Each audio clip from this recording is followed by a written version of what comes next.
murid-muridnya kan. Ngawur. Kan. Ngawur. Yohanes 18 Anda baca dari ayat 3. Yudas ya ada juga di situ. Ketika Yudas Yohanes 18. Yohanes berapa tadi? Yohanes berapa? 18 itu peristiwa mau penangkapan itu. Baca dari ayat 1 itu.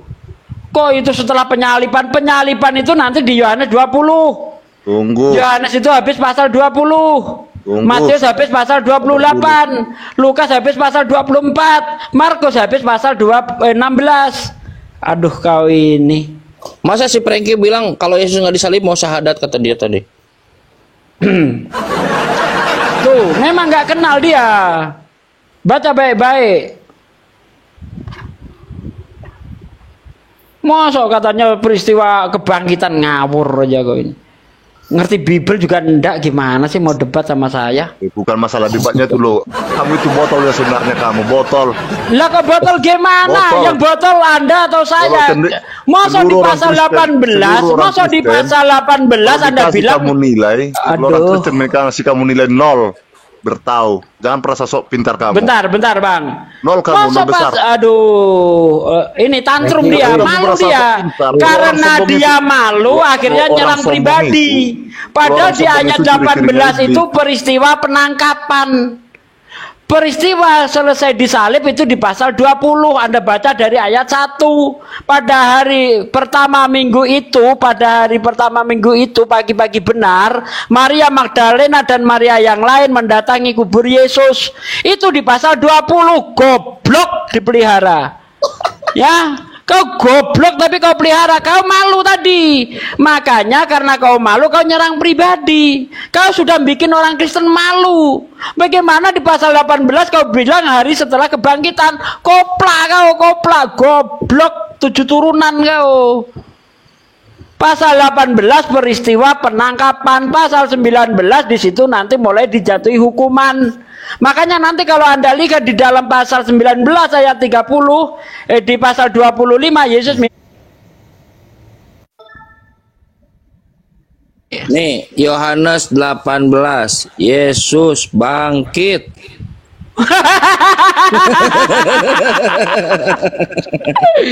dia itu malu tadi. Makanya nyerang pribadi.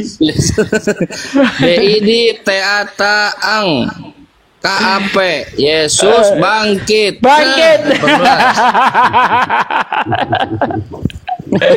Aduh. Ya, kita huruf nih. Nggak tahu dia yang dihadapin siapa. Lihat nih, Bible berjalan. Franky, saran saya gini ya. Saran saya diskusinya baik aja. Pak Sugi ini anggap jadi guru supaya ilmu kita nambah. Pak Sugi ini. Nggak usah. Orang kami itu diskusi baik aja. Kadang kan orang nggak kenal. Jadi kalau peristiwa penyalipan itu wajahnya disalib dengan selama dia bersama-sama dengan diambil dari tiang salib itu, masa orang itu nggak kenal? Lah faktanya kitabmu sendiri mengatakan nggak kenal, gimana sih? Itu kan beda peristiwa, beda cerita. Beda peristiwa apa? Itu peristiwa penangkapan. Kalau ketika menangkap saja dia tidak kenal, apakah boleh tidak apa? Apakah mustahil salah tangkap, Bang? Kalau bentar dengar. Kalau nggak mau dengar turunin. Kalau nggak mau dengar turunin. Kalau nggak mau dengar turunin ya. Kalau peristiwa penangkapan saja tidak kenal, apakah mustahil salah tangkap? Salah tangkap enggak? Kalau nggak kenal. Saya ini disuruh menangkap Buya Strong, tapi saya nggak kenal wajahnya Buya Strong. Yang saya tangkap ternyata Kang Chan. Bisa enggak itu terjadi? Bisa.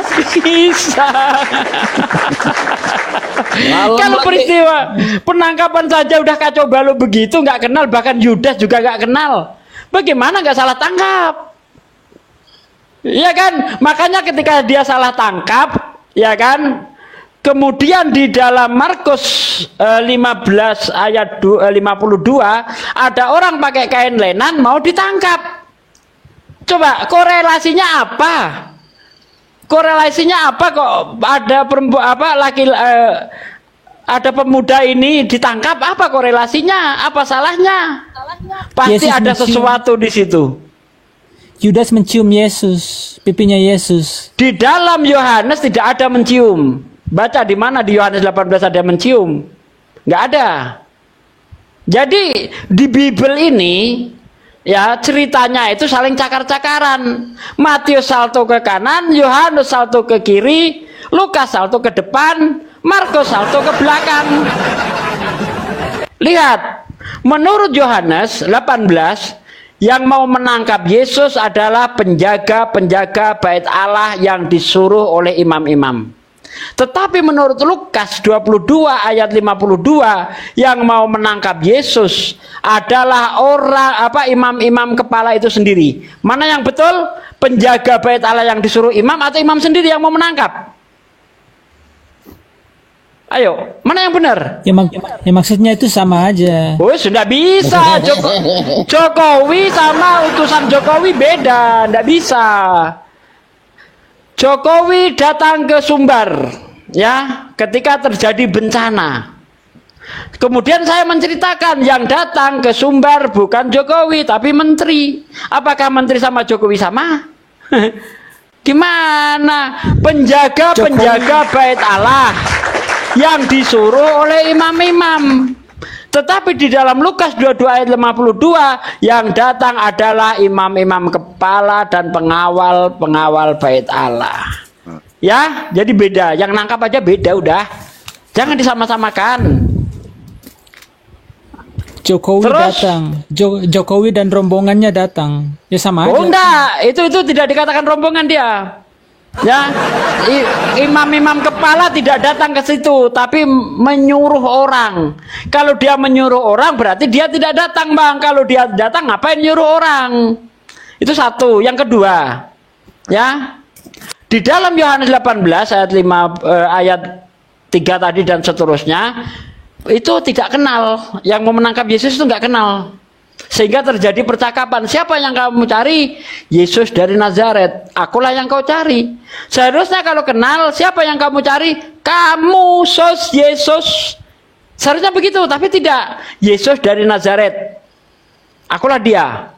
Berarti tidak kenal. Tetapi menurut Lukas, ada baca Lukas 22 ayat 52, ayat 53 apa katanya? Tiap hari aku bersama-sama dengan kamu di bait Allah, tetapi kamu tidak menangkapku. Inilah saatnya, ya, inilah saatnya kuasa kegelapan itu. Jadi menurut Lukas, yang mau menangkap Yesus kenal. Menurut Yohanes, yang mau menangkap Yesus tidak kenal. Mana yang benar? Mana yang benar? Jawab. Yang imam-imam besar itu mengenal Yesus, tapi yang prajurit-prajurit bait Allah tidak kenal Yesus. Oke. Kalau begitu jawaban Anda, yang mau menangkap imam-imam atau yang disuruh imam-imam? Saya kan udah bilang tadi, Jokowi dan rombongannya itu sama aja. Tidak bisa, pesuruh Jokowi sama Jokowi beda. Yesus berkata di dalam Yohanes 13 ayat 16, utusan dengan yang mengutus beda. Jangan kau sama-samakan. Tidak boleh. Bingung. Macet. Bingung. Kasih kesempatan ngomong dulu, kasih kesempatan ngomong. Gini aja prengki begini. Benar apa Kang Chan tadi ya, apa yang disampaikan oleh Kang Chan. Jadi Anda itu jangan terlalu ngeyel. Anggap aja ini Pak Desugi ini guru Anda. Ya, karena beliau ini Bible berjalan, itu harus diakui Pak Prengki. Anda harus mengakui bahwa Anda ini jarang membaca Bible, sehingga tidak tahu isi Bible seperti apa. Orang tolol yang mau berguru sama udah, dia. Turunin. Kotoran bernyawa, babi turunin. Nah, udah babi turunin, nggak layak debat. Dia itu babi, dia itu nggak layak debat. Kalau dia punya ilmu, diutamakan ilmunya, bukan hujatan. Karena dia hanyalah sekelas babi, yang keluar hanyalah hujatan, begitu. Ya, dia itu sudah malu tadi. Makanya yang ada emosi untuk menutupi malunya. Kenapa? Masa pasal 18 setelah penyalipan, kebangkitan kan goblok. Makanya dia malu. Karena dia malu, tidak punya argumen lain. Bagaimana caranya? maki-maki itu segi kristologi. Caranya begitu biar nampak hebat. Padahal orang hebat itu bukan dilihat dari besarnya congor, bukan, tetapi ilmu yang dikemukakan, ya, bukan congor. Kristen itu hanya bisa dibela dengan congor yang besar, bukan dengan ilmu. Kalau dengan ilmu, siapapun Anda, sehebat apapun Anda pendeta, kita dialog dengan ilmu, saya jamin Anda nyungsep. Tapi kalau besar-besaran congor, Anda lebih hebat. Ayo, ada pendeta yang berani debat kayak saya open camp tanpa buka Bible, naik kalau berani. Tanpa buka Bible, kalau perlu mata ditutup. Kata si Franky tadi, kamu harus datang ke komalnya si siapa Kang Chan tadi?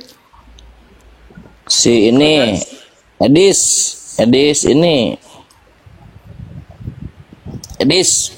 Oh, si Edis. Si Edis Edis jadi itu guru. Si Edis jadi guru. Erben.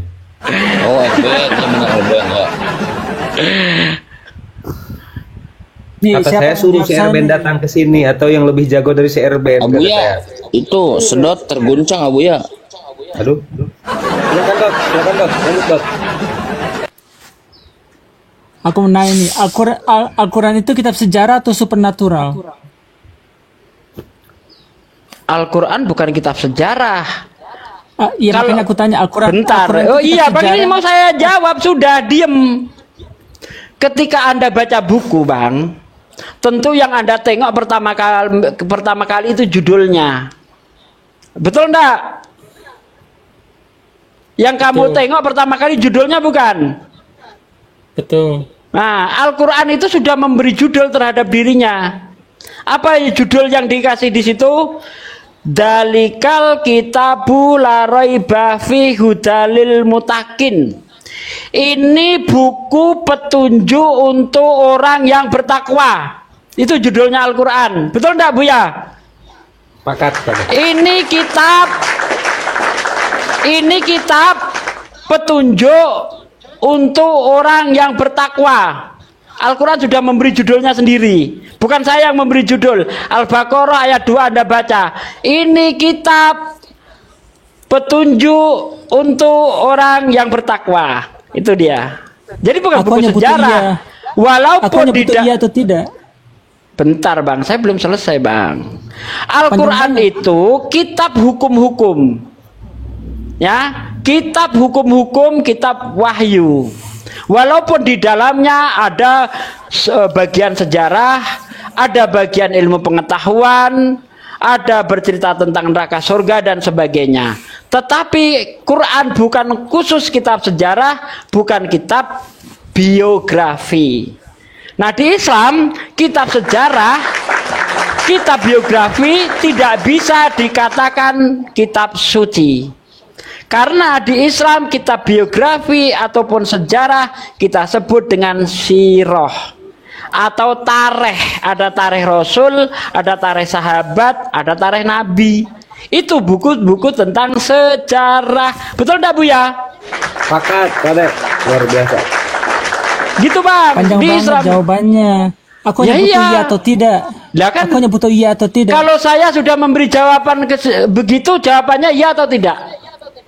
Ayo, Anda mikir, saya ajak merangsang. Jawaban saya itu menunjukkan iya atau tidak? Ayo, mikir. Biar Anda latihan mikir. Karena di Enggak gereja Anda dua-duanya. Hancur.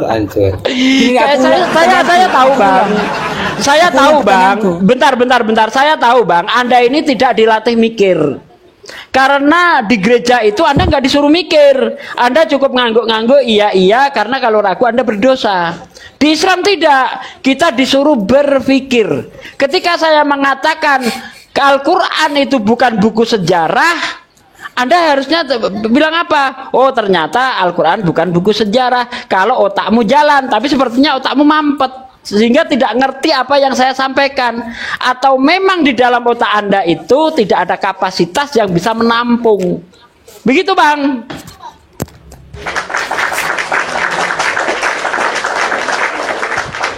Nih saya sederhanakan ya, sebenarnya yang disampaikan oleh Ustadz Sugi udah sangat jelas gitu Pak Sedot. Jadi Anda harus menyimak dengan baik, pakai akal sehat Anda. Al-Quran itu, Ini aku mau Pak Sedot izin sebentar 1 menit lah. Al-Quran itu merupakan firman Allah. Maka dikatakan bahwasanya Al-Quran itu al-lafdul munazzalu ala Muhammadin sallallahu alaihi wasallam. Sallallahu alaihi wasallam. Walau bi aqsari suratin al-muta'abbadu bitilawati. Lafaz yang diturunkan kepada Nabi Muhammad SAW yang menjadi mukjizat bagi Nabi Muhammad dan menjadi nilai ibadah ketika dibaca ataupun ketika mendengarkan bacaan tersebut, meskipun tidak paham artinya atau maknanya. Itulah kehebatan Al-Quran, dan itu merupakan firman Allah yang mana di dalamnya tadi udah jelas disampaikan oleh Ustadz Sugi, ada larangan, ada perintah, intinya pedoman hidup bagi orang-orang yang bertakwa, bahkan menerangkan tentang beberapa sejarah. Jadi Al-Quran menerangkan masa lalu, masa sekarang, dan masa yang akan datang. Itulah firman Tuhan. Tidak ada satu manusia pun yang tahu akan masa yang akan datang. Nah, Al-Quran tahu semuanya. Itu pertanda bahwa Al-Quran itu merupakan firman Tuhan pencipta langit dan bumi, yaitu Allah Subhanahu wa Ta'ala. Wallahu alam. Lanjut. Kalau masih tidak mengerti, saya harus pertanyakan, Anda ini manusia atau bukan? Kalau masih tidak mengerti, silahkan lanjut. Oke, Bible itu kitab sejarah atau supernatural? Bible itu kitab sekelas sirah. Sirah itu berbicara tentang kelahiran sampai meninggal. Itu di dalam Islam namanya sirah. Maka Bible tidak layak disebut kitab suci. Karena di situ isinya campur. Ada perkataan para nabi, ada firman Tuhan. Saya bicara jujur ya, baca Bible itu. Ada firman Tuhan, ada perkataan para nabi, ada perkataan sejarawan, dan juga ada perkataan-perkataan cabulis. Sehingga yang kita ini aja, yang Matius Markus jangan aja, dipotong, perjanjian baru aja, perjanjian baru aja, jangan yang perjanjian baru juga tidak bisa disebut kitab suci. Itu kitab sirah kalau di dalam Islam, karena bercerita tentang biografi mulai Yesus lahir sampai mati. Ditambah lagi surat-surat Paulus. Apalagi Paulus mengatakan di dalam 2 Korintus 11 ayat 17, apa yang dia katakan bukan berdasar firman Tuhan, melainkan pernyataan orang yang bodoh yang ingin bermegah. Jadi kalau sudah campur antara ucapan Tuhan dengan tulisan tangan manusia, itu tidak bisa dikatakan kitab suci. Begitu, Bang. Jadi kitab perjanjian baru itu ada firman Tuhannya, yang mana? Yang bagian mana yang firman Tuhan, yang mana yang firman manusia? Contoh yang disampaikan Yesus, inilah hidup yang kekal itu, yaitu mereka percaya bahwa Engkau satu-satunya Allah yang benar dan Yesus Kristus yang diutus. Itu bisa kita identikan dengan firman Tuhan. Bisa, boleh kita identikan ya. Bukan berarti itu 100% firman Tuhan, enggak. Kita identikan saja. Gitu, Bang. Nah, perjanjian baru, kalau kita nilai dengan ilmu hadis, itu tidak lebih baik daripada hadis dhaif. Karena hadis dhaif itu jelas siapa penulisnya, ya. Cuma nanti di tengah-tengah atau di sanadnya atau di tengah-tengah perawinya ada yang kredibilitasnya itu diragukan. Contoh gini, Bang ya. Di dalam Islam itu dalam menyaring informasi itu sangat ketat. Misalnya saya itu menyampaikan sabda Nabi. Ya, awalnya sabda Nabi ini saya tulis sahih dia. Tetapi ketika yang menyampaikan itu tiba-tiba saya dapati dia itu mengundang hewan untuk diberi makan, lalu hewan itu datang tapi ditipu nggak diberi makan, informasi yang dia sampaikan jadi dhaif. Begitu, Bang. Itu saking hati-hatinya menyaring informasi.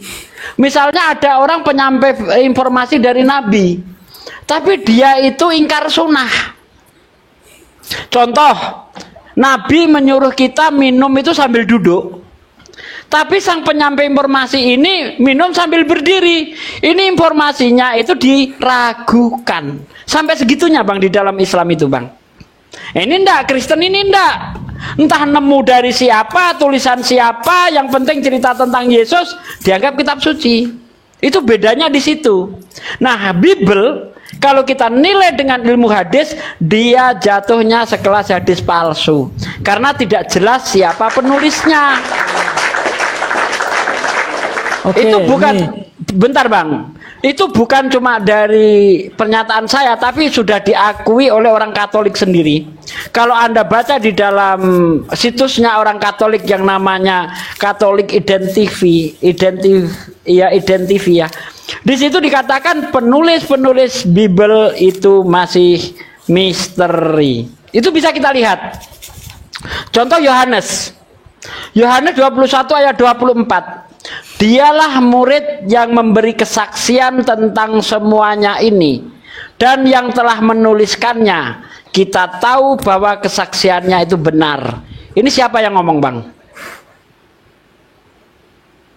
Gimana? Dialah murid yang memberi kesaksian tentang semuanya ini, dan yang telah menuliskannya. Kita tahu bahwa kesaksiannya itu benar. Yohanes 21 ayat 24. Siapa yang ngomong di sini, Bang? Yang ngomong dialah murid itu siapa? Yohanes berbicara kepada dirinya sendiri dalam orang ketiga. Kepada dirinya sendiri. Itu namanya cacat tata bahasa. Bagaimana mungkin Yesus menyebut dirinya dia? Seharusnya kalau itu Yohanes, akulah murid yang memberi kesaksian tentang semua ini, dan yang telah menuliskannya, dan kita tahu bahwa kesaksianku benar. Itu kalau Yohanes. Tetapi ketika menunjuk dia, gimana sih Bang? Dia inilah. Gimana banyak orang sih? kayak gitu. Nggak ada. Orang kayak gitu loh. Ada. Kamu kenal nggak? Itu orang. Kamu kenal nggak si Alfi? Dia apologet Muslim juga. Apa katanya? Dia kan bilang, yang biasa bilang gitu, oh Alfi gini, Alfi gitu. Nah, namanya Alfi. Nyebut Alfi tapi nggak nyebut dia. Di situ yang jadi masalah nyebut. Ya nggak bisa. Kata dia itu kata apa Bang? Coba terangkan saya Bang. Dia ini kata apa Bang? Orang ketiga. Nah, dia itu kata orang ketiga. Kalau untuk kata orang pertama seharusnya pakai kata apa Bang? Aku. Nah, aku. Yohanes itu orang ketiga di situ atau orang pertama, Bang? Orang pertama. Orang pertama. Kenapa pakai kata ketiga, Bang? Nah, kenapa si Alfi pakai kata ketiga? Orang ketiga. Kenapa si Alfi pakai orang ketiga? Kata siapa? Sejak kapan nama kata ketiga? Anda dapat ilmu dari mana? Coba dengar, kalau si Alfi ngomong pasti dengar. Oh, Alfi. Iya. Itu bagaimana kata menyebut dirinya namanya itu apa namanya? Orang ketiga. Nggak bisa. Sejak kapan nama kata orang ketiga? Sugi Kristologi sedang berdebat dengan Anda. Apakah saya menunjuk orang lain? Kata dia itu kata tunjuk untuk orang ketiga. Kata tunjuk untuk orang ketiga dia. Kata milih untuk orang ketiganya. Di situ Yohanes juga pakai katanya. Dialah murid yang memberi kesaksian tentang semuanya ini. Kita tahu bahwa kesaksiannya. Masa Yohanes menyebut dirinya nya? Gimana sih Bang? Itu satu ya. Yang kedua, bukti bahwa itu bukan ditulis Yohanes. Di dalam Kisah Para Rasul 4 ayat 13, dalam bahasa Yunaninya disebut Yohanes itu disebut agramatoi eisin kai idiotai. Buta huruf dan idiot. Bagaimana orang buta huruf idiot bisa tulis kitab? Cek bahasa Yunaninya. Itu yang tadi yang masalah orang ketiga itu receh banget ya masalahnya, dipermasalahin. Loh, yang penting kan tertulis. Nah, tata bahasa yang benar. Apakah Anda mau mengakui bahwa kitab Anda cacat tata bahasa? Ayo. Ya, kitab Anda cacat tata bahasa gitu. Enggak, kami biasa aja. Aku udah baca Alkitab. Kalau menggunakan untuk diri sendiri, menggunakan orang ketiga, kata tunjuk orang ketiga itu cacat enggak? Itu namanya cari-cari kesalahan. Bukan cari-cari kesalahan. Di sini kita bongkar sebenarnya seperti apa. Dalam Kisah Para Rasul 4 ayat 13, Yohanes buta huruf dan idiot. Bagaimana orang buta huruf dan idiot bisa nulis kitab? Itu satu. Yang kedua, Yohanes umurnya sampai 96 tahun. Bagaimana mungkin dia nulis sampai 150 tahun? Dapat dari mana? Siapa yang nerusin itu? Gimana sih? Umurnya Yesus dan Yohanes itu anggaplah imbang, beda-beda tipis. Kalau dia mati di tahun 96, ya, bagaimana mungkin Yohanes selesai ditulis di tahun 150? Yang nulis sopo? Cacat bang, cacat. Jangan modal imani saja, otak dipikir, otak dipakai bang. Jangan modal iman saja bang. Orang beragama itu antara iman dan akal harus sesuai. Kalau iman saja yang Anda andalkan, Anda buta. Kalau akal saja yang Anda pakai, Anda pincang, jadi ateis. Mantap. Oke, jadi menurut kamu Matius Markus mencatat seluk-beluk Yesus Kristus ini atas perintah Tuhan atau bukan? Nggak ada Matius Markus menulis, nggak ada. Mana ada? Mana autografannya? Anda ngerti autografan enggak? Apaan tuh? Aduh. Biografi. Autografa itu yang ditulis langsung oleh mereka itu mana? Karena kitab Matius, Markus, Lukas, Yohanes itu nama itu nanti disematkan kepada mereka itu abad keempat. Ngerti? Sebelum itu nggak ada Matius, Markus, nggak ada. Belajar bang. Makanya kitab Anda, kodek yang paling tertua itu dari tahun berapa? 350 Masehi, yang kita sebut Kodek Vatikanus dan Kodek Sinaiticus. Setelah itu ada kodek lagi nanti di abad kelima, apa namanya, Kodek Bizai. Ada berdalam bang, berdalam ilmu Anda bang. Oke, jadi gini nih, jadi fix ya Al-Quran itu wahyu dari Allah, Bible itu hasil pemikiran manusia gitu ya? Hasil penyelidikan. Iya, hasil penyelidikan manusia. Iya, kan? Al-Quran fix. Oke. Dari Allah. Mau bukti? Oke. Mau bukti Al-Quran dari Allah? Enggak, tunggu dulu. Biarkan saya bertanya ini. Kalau begitu, bagaimana penulis Bible tahu pertemuan antara Maria dan malaikat Jibril jauh sebelum Al-Quran diturunkan? Itu kan hanya dari dongeng ke dongeng, bang. Namanya kenapa dimasukin di Al-Quran kamu? Kenapa dimasukin ke Al-Quran kamu?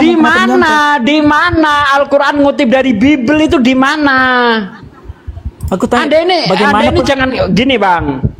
Nabi Muhammad itu tidak pernah membaca kitab-kitab sebelumnya. Nabi Muhammad tidak bisa bahasa Yunani dan Ibrani. Sementara tidak ada kitab Bible yang berbahasa Arab sebelum tahun 861 Masehi yang kita sebut Kodek Mount Sinai. Kodenya 151. Nggak ada Bible bahasa Arab. Nabi Muhammad nggak ngomongin. Bentar. Ini kamu kan bertanya, bentar. Saya jelaskan. Jadi karena Nabi Muhammad itu tidak bisa bahasa Ibrani ataupun Yunani, mustahil Nabi Muhammad dapat informasi dari kitab sebelumnya itu. Kecuali ada kitab terjemahan yang berbahasa Arab. Mungkin. Tapi karena tidak ada Bible bahasa Arab sebelum tahun 800, sementara Nabi Muhammad itu lahir sekitar tahun 535, ya, 300 tahun kemudian baru ada Bible. Bagaimana mungkin Nabi Muhammad mengutip Bible bahasa Arab maksudnya? Nggak mungkin. Ceritanya beda, bang. Tunggu dulu, saya nggak ngomong tentang Muhammad. Saya sama sekali nggak ngomong tentang Muhammad. Saya bilang izin ini di bawah Oten banyak yang kepanasan ya, karena Ustadz Sugi ini memang benar-benar paham Bible. Oten kepanasan di bawah kejang-kejang. Ikhwan Pillah bantu tap-tap layar ya biar kuat komannya, biar kagak rungkat ya. Dan Oten ini banyak yang minta naik, cuma Oten penghujat ini Pak De. Banyak yang minta naik, cuma para penghujat doang. Lanjut, Lot. Ya tadi sudah saya buktikan. Dari ayat saya buktikan Yohanes bukan. Ya, bukan penulis. Dari sejarah Yohanes juga bukan penulis. Oke, Bagaimana udah fix, mungkin udah fix. orang mati bisa nulis kitab itu dari mana? Ya udah fix, sudah fix. Nah, terus apa lagi? Jadi kan udah fix Al-Quran itu Al-Quran itu wahyu dari Allah, Bible itu penyelidikan manusia, begitu kan? Oke. Nah, pertanyaan saya tadi kan gini, bagaimana penulis Bible tahu pertemuan antara Maria dan malaikat Jibril jauh sebelum Al-Quran diturunkan? Oke, kan udah saya jawab tadi. Dia itu hanya mendengar berita-berita. Makanya Lukas mengatakan apa di situ? Banyak orang yang berusaha menulis. Ya kan? Setelah aku mengetahui, aku membukukannya dengan teratur bagimu Theophilus. Kan begitu? Dari dongeng-dongeng, Bang. Nah, karena dongeng-dongeng dari mana bukan dongeng? Jadi Jibril ketemu Maria itu dongeng menurut kamu? Bukan Jibril dengan Maria yang dongeng. Informasi yang diterima Lukas itu dari dongeng-dongeng, dari cerita-cerita. Nah, namanya juga cerita. Ada yang benar, ada yang salah. Saya buktikan. Oke? Karena Lukas ini hanya dongeng-dongeng saja, apa yang disampaikan terkadang bertentangan dengan Matius. Contoh, saya kasih contoh nih. Saya ngomong nggak pakai data. Menurut Lukas 2 ayat 21-22, umur 8 hari Yesus disunat di Yerusalem. Perhatikan ya, umur 8 hari Yesus disunat di Yerusalem. Menurut Matius, ketika Yesus lahir langsung dibawa ke Mesir. Karena pada waktu itu Herodes ingin membunuh semua anak-anak yang baru lahir. Ya, di bawah 5 tahun harus dibunuh. Sehingga Maria dapat mimpi dari malaikat menyuruh membawa Yesus pergi ke Mesir. Perjalanan dari Nazaret ya ke Mesir itu kota terdekat yang di pinggir pantai itu 800 kilo, Bang. Paling dekat 800 kilo. Ya. Kalau kemampuan manusia berjalan sehari 50 kilo, berarti untuk menempuh 800 kilo perlu waktu 16 hari. Berarti ketika umur 8 hari, Yesus itu di tengah perjalanan sudah menempuh jarak 400 kilo. Bagaimana mungkin orang yang sudah 400 kilo jauhnya dari Yerusalem saat itu juga disunat di Yerusalem? Masuk akal enggak? Ayo. Enggak ya, kok jadi melebar kemana-mana ya? Saya ingin membuktikan bahwa dongeng itu ada yang betul, ada yang salah. Gitu loh. Kok dongeng? Nah, itu. Jadi yang mana yang benar? Nabinya Kristen ini mau turun tangan, mau naik siluga. Gimana? Enggak usah. Enggak ada ilmunya dia, enggak ada ilmunya. Ya, cuma modal congor. Ya. Coba jawab ke saya. Yang benar menurut Matius atau menurut Lukas? Kenapa kisah Maria dan Yesus dan Maria dan jawab Jibril? dulu, Bang. Yang benar menurut Matius atau menurut Lukas? Jawab. Yang penting dicatat itu cerita Yesus. Yang penting nyatet orang yang gila juga pandai, gitu. Bang. Gimana sih? Saya tanya, mana yang benar, Matius atau Lukas? Jawab dong. Ayo, gentle, jujur. Jawab. Suka-suka kamu yang mana aja. Aduh, ini mah anak-anak udah ganti. Saya ingin cari yang berbobot. Udah ganti. Ada nggak menjawab pertanyaan saya? Untuk apa saya teruskan? Saya ingin orang yang jujur. Ya, begini, ini pengajaran dari Pak Desugi ini gratis, tanpa perpuluhan, tanpa persembahan kasih. Sebenarnya Oten ini tinggal mendengarkan dengan baik, ya, dicerna dengan akal sehat. Tapi Oten ya susah memang. Pak Joker, selamat malam Pak Joker. Selamat malam saudaraku. Ya, Pak Hunter, selamat malam Pak Hunter. Hunter, buka mute-nya Pak. Kalau tidak saya turunkan. Ahi Julkipli, Assalamualaikum. Hunter saya turunkan ya. Waalaikumsalam Bu ya. Waalaikumsalam. Assalamualaikum Pak Dek. Waalaikumsalam warahmatullahi wabarakatuh. Dan Ikhwan Fillah ya, ini akun Pak Desugi, akun baru yang belum follow-follow di follow-follow, dan ini akun Ahi Julkipli juga kayaknya baru. Semuanya lah yang belum di follow di atas di follow aja ya, kecuali si Joker. Lanjut Pak Joker, apa yang mau ditanggapi silakan Pak Joker. Anda saya harapkan Kristen santun ya, silakan. Oke, terima kasih Pak Bibel berjalan. Boleh saya bertanya atau mungkin Pak Bibel bisa memberi pencerahan? Boleh.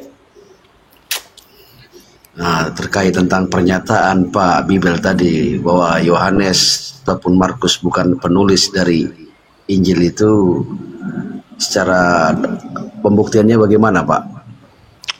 Kita ke Yohanes dulu ya. Yohanes 21 ayat 24. Dialah murid yang memberi kesaksian tentang semuanya ini. Kita tahu bahwa kesaksiannya itu benar. Ya, kita tahu bahwa kesaksiannya itu benar. Pertanyaan saya, siapa itu yang ngomong dialah itu?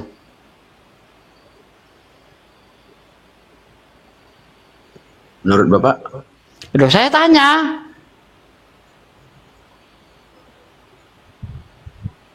Kira-kira siapa yang nulis? Ya, kan kalau nggak tahu, kalau nggak tahu tinggal bilang nggak tahu, jujur aja, nggak apa-apa Pak Joker. Lanjut.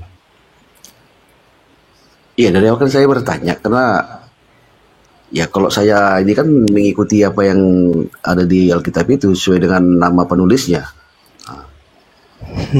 Makanya kita teliti, jangan cuma model iman nih. Oh ya, Yohanes yang nulis. Nggak bisa seperti itu, kita harus teliti. Ini informasi, ini perkara iman. Iman itu dasarnya harus jelas. Kalau iman dasarnya nggak jelas, bagaimana iman itu bisa dikatakan benar?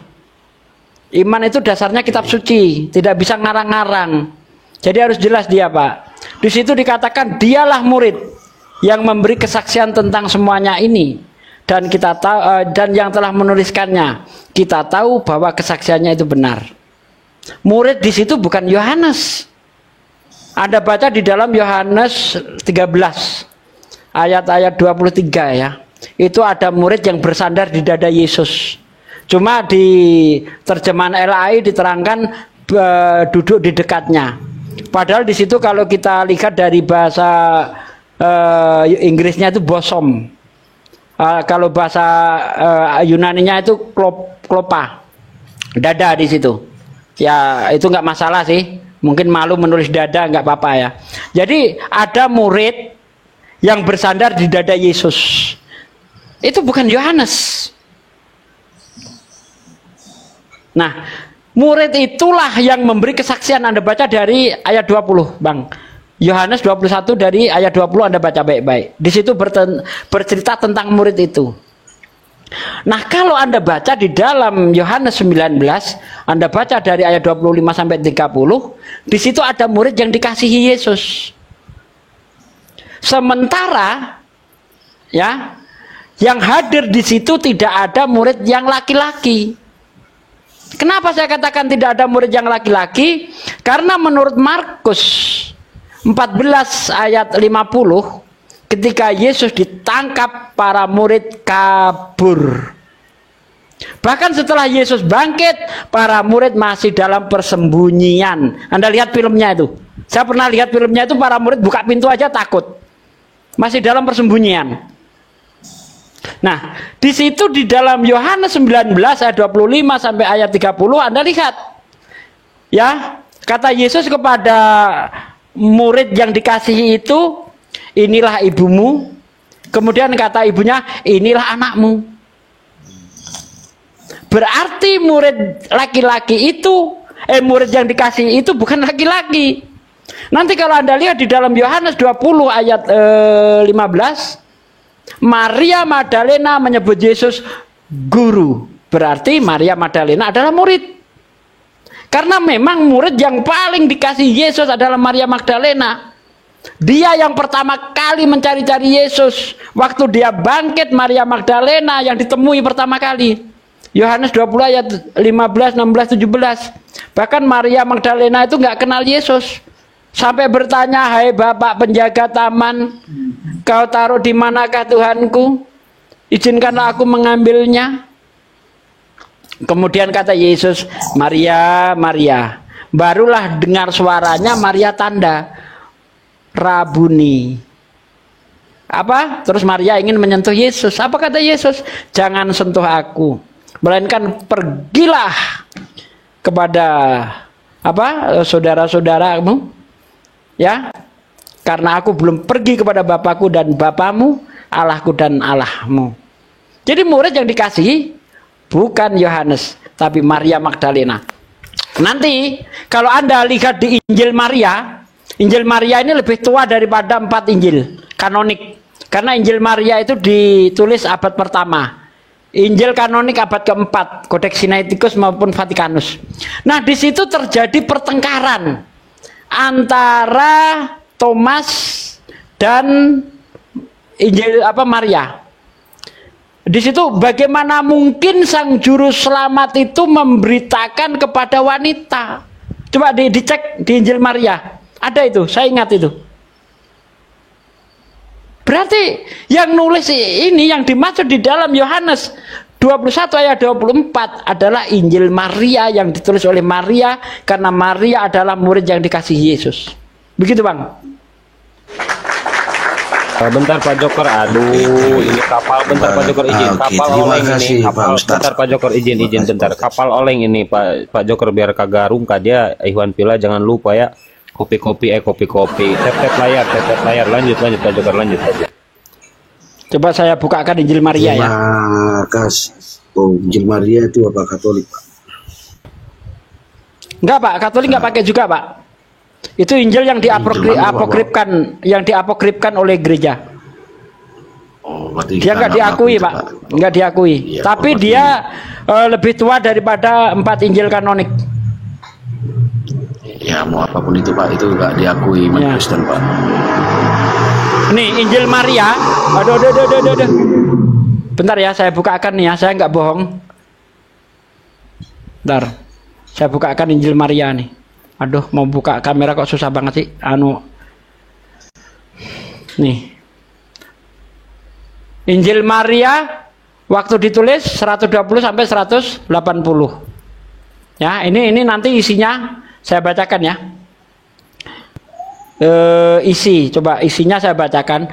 Dalam teks yang fragmentaris, para murid mengajukan pertanyaan-pertanyaan tentang yang telah bangkit itu dan dijawab. Kemudian mereka berduka cita dan berkata, bagaimana kita dapat pergi kepada orang non-Yahudi dan memberitakan tentang Injil Kerajaan kalau ia sendiri tidak diselamatkan? Bagaimana kita dapat terlepas darinya? Dan Maria menyuruh mereka menguatkan hati. Marilah kita memuji kebesarannya, karena ia mempersiapkan kita dan menjadikan kita orang-orang yang pemberani. Kemudian ia menyampaikan penglihatannya yang memperlihatkan pengaruh-pengaruh gnostik. Perlihatan tidak disetujui umum. Tetapi Andreas menjawab dan berkata kepada saudara-saudaranya, apa pendapat kalian tentang apa yang baru saja dikatakan itu?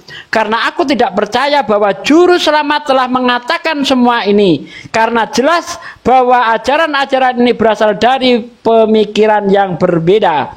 Petrus juga menentang Maria sehubungan dengan bahan-bahan ini dan bertanya kepada mereka tentang juru selamat. Jadi apakah ia berbicara secara rahasia kepada seorang perempuan dan bukan kepada kita, dan bukan secara terbuka? Apakah kita semua harus berbalik dan semuanya mendengar dia? Apakah juru selamat lebih memilih dia, Maria, daripada kita? Nah kan, jadi apa yang saya sampaikan suwe, Bang. Iya, walaupun itu sesuai menurut Pak Ustadz Sugi, tapi yang jelas itu tidak diimani oleh umat Kristen. Ya nggak apa-apa, saya nggak berbicara imannya Kristen, Pak. Kita berbicara data, itu intinya. Ya, silakan yang lain. Saya mau makan mie dulu bentar. Monggo yang lain dilanjut. Ngopi dulu, Pak Ade, luar biasa. Begitu Pak Joker ya. Jadi ketika Pak Ade bernarasi, waalaikumsalam warahmatullahi wabarakatuh, Bunda Mila. Hebat nih, hebat. Iya, beliau selalu pakai data. Karena apa? Karena sesuai dengan namanya, Bible berjalan. Itu bukan hanya nama gitu, karena sesuai. Beliau ini luar biasa. Ya, silakan Pak Joker ditanggapi gimana itu, silakan. Intinya kan begini, mau data apapun itu, jika memang data itu memang ditolak dengan dasar keimanan Kristen, ya itu sah-sah juga buat kami. Ya terserah mau data dari manapun, tapi kalau memang dari dasarnya itu memang ditolak, ya kita minta maaf aja. Begini Pak Joker, maaf. Kami di sini bukan membicarakan tentang iman. Ya, tidak peduli bagi kami. Pak Joker mau nyembah apapun, mau nyembah kancing baju, mau nyembah manusia, mau nyembah apa itu nggak ada buat kami, nggak ada pengaruh gitu. Kami di sini hanya membuka room untuk diskusi biar mengedukasi berdasarkan data ya dalam Bible itu sendiri seperti apa. Jadi masalah iman kembali kepada diri masing-masing Pak Joker. Jadi kalau berdiskusi Pak Joker utamakan data dan dalil dan jangan lupa akal sehat. Lepas dulu doktrin dan dogma karena tidak akan berjalan diskusi kalau mengutamakan doktrin dan dogma. Begitu Pak Joker. Iya itu betul, maksudnya gini, tadi kan Ustadz Bible membawa data dari Injil Maria, tapi kan bukan satu keharusan bagiku untuk mempercayai bahwa apa yang dibawa Pak Ustadz Bible tadi itu satu kebenaran. Berarti kan saya berhak juga untuk membantah hal itu, karena hal itu yang saya tahu Injil Maria itu tidak ada dalam salah satu isi ayat yang ada di Alkitab yang kami percayai. Iya itu berarti menjadi bukti ya Pak Joker bahwa di dalam kekristenan ini terutama di dalam kitab suci yang dinamakan dengan Bible yaitu memang mencomot-comot dari kitab-kitab terdahulu seperti Perjanjian Lama gitu kan, dicomot mana yang kira-kira mendukung terhadap ketuhanan Yesus dan lain sebagainya. Jadi intinya tidak mandiri memang Bible ini, mengambil kata-kata Islam. Nah seperti itu Pak Joker, maka terbuktilah bahwa Bible ini benar apa yang disampaikan oleh Pak Desugi tadi itu hasil penyelidikan, bukan firman Tuhan. Jadi orang-orang menuliskan di sana, sehingga mungkin Pak Joker pernah ya, saya berbaik sangka Pak Joker pernah baca dari Kejadian sampai Wahyu. Coba pantas tidak gitu, kitab suci banyak ayat-ayat yang kontradiksi, bahkan ayat pesundalan dan lain sebagainya. Kalau menurut saya sebagai manusia yang punya akal sehat tidak layak yang namanya kitab suci seperti itu Pak. Kang Chan, masih monitor Kang Chan? Udah tidur. Bunda Rahma? Udah tidur. Hijul Kipli? Oh ada, Bunda, ada. Siap. Bunda Rahma dulu barangkali, silakan Bun. Pasti udah bangun nih donat. Makan donat dulu Bun. Masya Allah. Silakan Bunda Rahma masuk dulu Bun. Silakan sebelum ke Hijul Kipli. Pak Desugi lagi makan. Nih? Tuh Joker. Joker.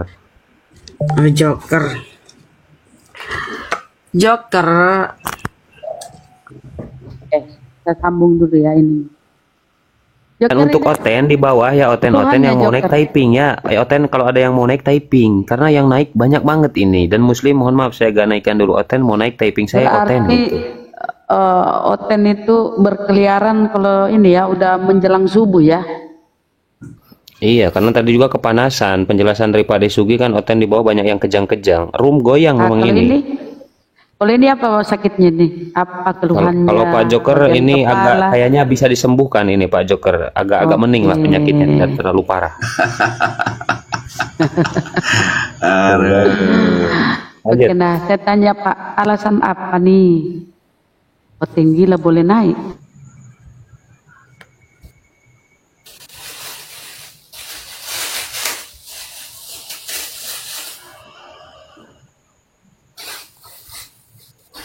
Pak. Salam, selamat malam. Ya, selamat malam Pak Pri. Ya, Pak Pri ngomongnya satu-satu ya, gantian sama Pak Joker ya.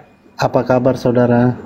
Oke, baik. Pak Pri, ngomongnya satu-satu. Kalau tidak dapat diatur, saya tendang ya, satu-satu ya. Iya ya. Siap, terima kasih Pak Pri atas kerjasamanya. Siap, terima kasih. Lanjut Bunda, kita bahas Paulus enak nih sebelum subuh nih. Boleh. Izin tanya Bunda Rahma. Saya bertanya atau Anda bertanya? Setelah Anda bertanya, saya bertanya Pak ya. Kita bahas aja gini, apa namanya kita bahas ya, ajaran Paulus dengan ajaran Yesus. Gimana Pak? Boleh? Ajaran Paulus sama ajaran Yesus. Salah ya? Kenapa tidak ajarannya Yesus dengan ajarannya Baginda aja, Bunda? Boleh. Dua arah. Boleh. Saya betulnya ingin kalau Anda membawa Ustaz itu berarti Anda menyetarakan Yesus itu dengan Nabi, dengan Rasul, karena Nabi Muhammad itu adalah Rasulullah. Rasul ya, bukan Tuhan ya. Anda mau membandingkan antara Tuhan dengan Rasul. Apple to apple. Sekarang kan dari cara pandang ini aja, orang apakah Yesus itu Kristen atau Islam? Bukan, sekarang kan cara pandang udah orang gini Joker, kalau bingung gini. Siapa Yesus menurut Yesus? Lanjut Bun. Itu aja. Siapa Yesus menurut Yesus? Menurut Pak Joker, siapa Yesus menurut Yesus? Atau aku dulu bernarasi ya? Nah, kalau Yesus gimana menurut kalau saya, Yesus dengan Isa ya? Yesus dengan Isa aja Bun. Iya lanjut dulu aja, tuh siapa Yesus menurut Yesus? Lanjut Bun, nanti ditangkapi sama Pak Joker atau Pak Pri. Silakan Bun. Kalau Yesus kepanasan di bawah. Kita diskusi dua arah aja. Kalau Yesus kan itu satu iya, arah. kita buktikan apakah Yesus jadi, itu Yesus dengan sabarlah dulu aja. Kau udah diatur oleh host, kau diam. Yesus itu seorang muslim ya, seorang muslim. Yesus itu ajarannya tauhid. Dia mengajarkan mengesahkan Tuhan. Di Matius 15, dengarlah orang Israel. Di Bible tertulis, dengarlah hai orang Israel, Tuhan Allah kita Tuhan itu Esa. Ya. Jadi pengajarannya tauhid, sama dengan apa yang kami yakini di dalam Al-Quran ya, bahwa kata Nabi Isa di dalam Al-Quran itu ya, bahwa innallaha rabbi wa rabbukum fa'budu hadza siratal mustaqim. Sembahlah Allah Tuhanku dan Tuhanmu, inilah jalan yang lurus. Itu ajaran Nabi Isa dalam Al-Quran. Berarti pun yang teman-teman kenal dengan Yesus ya, pengajarannya tauhid itu ya, di Yohanes 17:3. Hidup yang kekal ialah mengenal Allah satu-satunya dan mengenal Yesus Kristus yang engkau utus. Ya. Dan kepada ketika dia dicobai iblis ya di padang gurun, apa kata Yesus? Ada tertulis, engkau hanya menyembah Tuhan Allahmu saja dan hanya kepada Dia sajalah engkau berbakti. Itu ya perintah-perintah Yesus kepada pengikutnya atau ajaran Yesus. Jadi kita melihat Bible, pandangan saya terhadap Bible dan terhadap Al-Quran ya, Yesus yang kalian kenal Nabi Isa yang kalian kenal dengan Yesus itu sama pengajarannya. Tidak satu pun narasi dia mengajarkan tentang Kristen seperti yang kalian imani ya. Jadi kalau Anda mengatakan Yesus itu Kristen, saya pengikut Yesus, enggak sama sekali bro ya. Yesus tidak mengelar Kristen. Yesus mengajarkan tauhid. Dengarlah orang Israel, Tuhan Allah kita Tuhan itu Esa. Betul pula di Al-Quran. Dan dia diutus hanya kepada Bani Israel. Matius 15, aku diutus hanya kepada domba yang sesat dari Bani Israel. Seperti itu pun dalam Al-Quran. Nabi Isa itu adalah rasul bagi Bani Israel. Itulah kurang lebihnya. Jadi Yesus secara Muslim itu jelas, tapi Yesus secara Kristen tidak sama sekali. Silakan. Oke, jadi saya tanggapi ya. Siapa ya, Pak Pri? Gak apa-apa Pri dulu, Joker yang penting mute. Joker yang penting mute. Tapi Pri usahakan pakai data ya. Ketika ingin membantah harus pakai data, jangan asumsi. Silakan lanjut. Siap, saudara. Oke, jadi tadi saudara mengambil di Yohanes 17 ayat 3. Inilah hidup yang kekal itu, yaitu mereka mengenal Engkau satu-satunya Allah yang benar. Ingat, Allah yang benar, bukan Allah. Allah yang benar. Dan mengenal Yesus Kristus yang telah Engkau utus. Bukan mengenal Rasulnya Bunda yang Engkau utus ya. Ingat, jadi ini ada perbedaan ya. inilah hidup yang kekal itu, saya baca ulang, inilah hidup yang kekal itu, yaitu bahwa mereka mengenal Engkau satu-satunya Allah yang benar dan mengenal Yesus Kristus yang telah Engkau utus. Ya. Nah, saya ingin bertanya kepada Bunda, Allah yang benar menurut Injil ini, Allah yang benar itu yang mana? Itu nanti Bunda tolong jawab biar kita tidak jadinya terarah diskusinya di sini. Nah, di sini saya akan tunjukkan kepada Ibu bahwa di Anisa 80 taat kepada Rasul itu sama dengan taat kepada Allah, seperti itu. Nah, satu-satu dulu. Apa ini kamu bahas ini Allah atau Yesus? Ini sama saudara. Nah, jadi di sini inilah hidup yang kekal itu, yaitu mereka mengenal Engkau satu-satunya Allah yang benar dan mengenal Yesus Kristus. Ingat, mengenal Yesus Kristus, bukan mengenal Rasulnya Bunda, seperti itu, yang Engkau utus. Begitu Bunda. Jadi nanti tolong jadi apakah siapa Allah yang dimaksud sehingga Ibu bisa berani? Iya, udah. Poinnya udah ketangkap, Pak. Poinnya udah ketangkap. Jangan diulang-ulang. Siap, lanjut Bunda. Oke. Jadi kita bahas apa ya? Yesus apa Allah? Kalau kita yang tadi dulu yang Yesus dulu, Bu, yang Bunda yang ada di tadi yang mengenal Engkau satu-satunya Allah. Lanjut. Nah, kalau kita masuk pengajaran Yesus dalam Bibelmu itu kau sendiri aja yang salah tafsir, salah pengertian ya. Kita masuk ke Yohanes 17:1. Yohanes 17:1. Demikianlah kata Yesus, lalu ia menengadah ke langit dan berkata, Bapa, telah tiba saatnya permuliakanlah anakmu supaya anakmu mempermuliakan engkau. Sama seperti engkau telah memberikan kepadanya kuasa atas segala yang hidup, demikian pula akan memberi hidup yang kekal kepada semua yang telah engkau berikan kepadanya. Inilah hidup yang kekal itu, ya, Yohanes 17:3, yaitu bahwa mereka mengenal engkau satu-satunya Allah yang benar dan mengenal Yesus yang engkau utus. Pengajaran Yesus di dalam Bibelmu itu sama dengan apa yang diajarkan Nabi Isa di dalam yang disampaikan firman Allah dalam Al-Quran. Ya, wa innallaha rabbi wa rabbukum fa'buduhu hadza siratal mustaqim. Sembahlah Allah Tuhanku dan Tuhanmu, inilah jalan yang lurus. Ya, seperti pula ajaran Yesus bahwa dia memperkenalkan hanya Allah satu-satunya. Hanya Allah satu-satunya yang benar dan Yesus itu utusan. Apa itu utusan? Rasul. Bahasa Arabnya utusan itu rasul. Nah, itu ya. Jadi tidak satu pun narasi Yesus itu mengajarkan tentang kekristenan, tentang Trinitas, tidak ada satu pun ya. Tidak ada kita dengar apa ini? Pengajaran Yesus.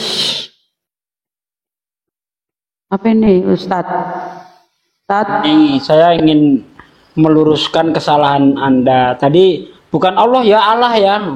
Allah itu bahasa Allah itu dari lafaz Arab, Bang. Jadi Anda ini udah ngomong situ, Pak D. Iya, itu harus diluruskan, Bunda. Ini saya luruskan sedikit, bentar. Saya luruskan sedikit. Jadi di situ itu bukan Allah. Ini loh. Coba dibaca ini apa ini? Ini apa? Allah atau ilah ini? Al-ilah. Al-ilah bukan Allah ya. Jadi jangan kau tanyakan Allah yang mana, bukan itu. Ilah ini ilah, bukan Allah. Ini bahasa Arab nih, Bible bahasa Arab. Ya. Yohanan. Muqaddas ya Pak deh, Muqaddas. Ya, Yohanan. Nih. Jadi di sini ilah, bukan Allah. Anda ditipu LAI ya. Jadi jangan tanyakan Allah yang benar yang mana. Allah itu nama, nggak ada yang benar apa pertanyaan seperti itu. Nah, itu udah salah bertanya itu. Allah itu nama. Silakan Bunda, lanjut. Nah, mantap. Nah, jadi itu jelas ya, itu pengajaran Yesus seperti halnya di dalam Al-Quran disampaikan oleh Allah Subhanahu Wa Taala. Nah, Yesus secara Kristen tidak ada sama sekali ya, tidak ada satupun pengajaran Yesus yang berkesesuaian dengan apa yang kalian imani, tidak ada. Yang kalian imani itu bawaan Paulus. Nah, apalagi ya, kita masuk tentang apa tadi? Ulangi tadi pertanyaan kedua, Bang. Banyak kali namanya orang. Udah jam berapa ini? Apa pertanyaan keduamu, Pri? Sudah, saudara. Ya, apa pertanyaan keduamu? Saya udah dapat si Anu ini ya, yang biasa naik. Enggak, masalah Allah dulu, masalah Allah. Kamu melarang kami maikat Allah ya, baik. Bukan Di dalam bukan Bibelmu, seperti itu, saudara. Bukan kamu seperti melarang itu, kami saudara. pakai apa? Bukan. Jadi Ibu Kau kan begini, memprotes Ibu. sembahan kami Allah atau gimana? Bukan. Apa kau protes? Bukan. Apa? Ibu salah dalam memahami maksud saya. Ya, jadi tadi Apa? saya di sana bertanya, tadi Ibu membawa ayat Alkitab kami, yaitu di Yohanes 17 ayat 3. Tadi saya sudah bacakan berulang kali. Seharusnya Ibu simak. Mungkin saya ulangi lagi ya. Yohanes berapa? Tadi 17:3? Ya, tadi sempat Ibu masuk dari ayat satunya. Demikianlah kata Yesus, lalu ia menengadah ke langit dan berkata, Bapa. Nah, di sana saya sudah dapat poinnya. Berarti Allah yang dimaksud dari Allah ayat yang 3 ini yaitu Bapa. Ya kan? Ilah bang, ilah, bukan Allah bang, ilah. Allah. Bukan Allah. Bukan. Ini Bible bahasa Arab ilah bang. Jadi Allah itu nama bang, ya. Kamu lihat kamus apapun, baik Oxford maupun KBBI, apapun Allah itu nama. Jangan diplesetkan bang. Boleh enggak saya plesetkan gini bang? Orang Islam berkata begini, A'udzubillahi minasyaitonirrajim. Aku berlindung kepada Allah dari godaan setan yang terkutuk. Lalu kata setan itu saya ganti Yesus. Aku berlindung kepada Allah dari godaan Yesus yang terkutuk. Boleh enggak bang? Boleh enggak? Aku berlindung kepada Allah dari godaan Yesus yang terkutuk. Boleh enggak bang? Kalau sudah selesai saya bicara, tolong. Enggak, saya tanya, tolong dijawab. Dulu. Boleh tidak kalau saya berkata aku berlindung kepada Allah dari godaan Yesus yang terkutuk? Boleh enggak bang? Ayo, jujur. Ayo, jawab bang. Kalau Bapak sudah selesai berbicara, itu bertanya. Aku bertanya, tolong dijawab bang. Ya Allah. Saya bertanya karena Anda ini menyalahgunakan kata Allah. Allah ini dari Arab bang. Jangan disalahartikan. Nah, itu begini, maksud saya.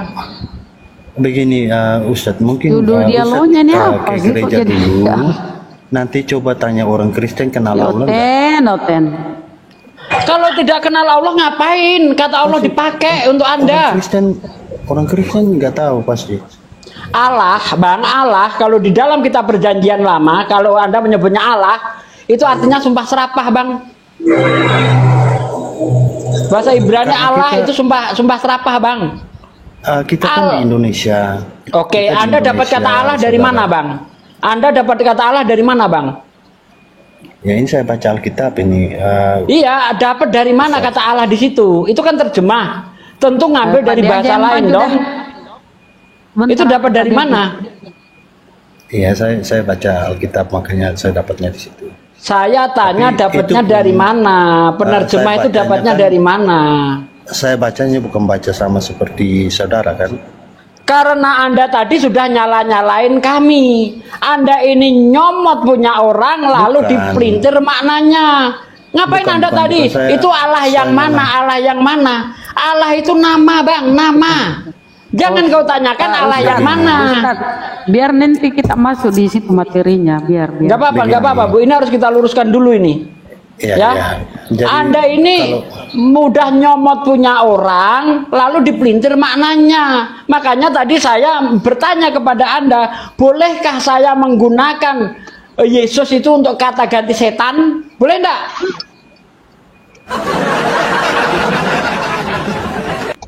Boleh enggak? Boleh enggak setan saya ganti dengan Yesus? Boleh enggak, Bang? Oh, berarti Allah ini itu dikenalkan oleh Theos itu ya? Original Bibelmu Theos. Kau terjemahkan dalam bahasa Indonesia menjadi Allah. Allah, kau plesetkan Allah. Kita bisa bahas itu. Izin secara dulu ya, kita bahas itu. Pak Desugi sama Bunda Rahma dan semuanya, saya lapar ini gara-gara Oten mau masak mie dulu, lanjut dulu ya. Bun lanjut. Makan Ustaz. Yeah. Oke, dilanjut dulu Bunda Rahma, silakan. Saya standby aja dulu. Silakan Bunda Rahma. Ini Oten ini udah cukup saya kira. Ini. Nah, kita masuk bahasan Allah apa Yesus ini? Kau mengimani Yesus itu Allah. Bunda. Apa? Bunda, sebentar saya selesaikan dulu Bunda. Nanti